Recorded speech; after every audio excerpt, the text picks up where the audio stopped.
Lustre is our scratch file system. So whenever our users run any jobs, um, most of their I/O goes into our Lustre file system.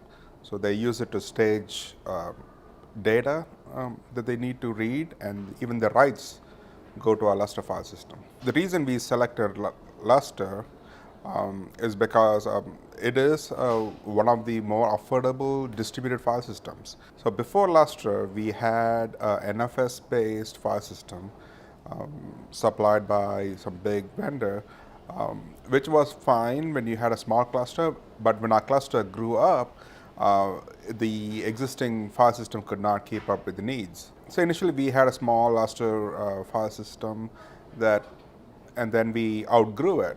And so now we have a much bigger Lustre file system. And we are really happy with it.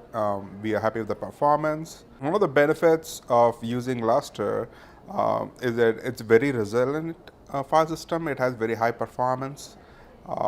We get a lot of IOPS and throughput out of the Lustre file system.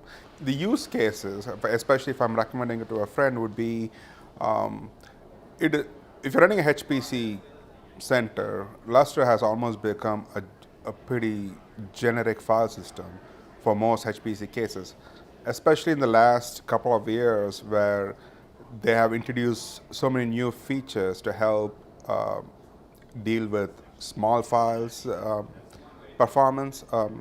So it has become a generic file system for any HPC clusters. But if somebody is really doing parallel MPI kind of workload, this is probably the best file system for those kinds of workloads.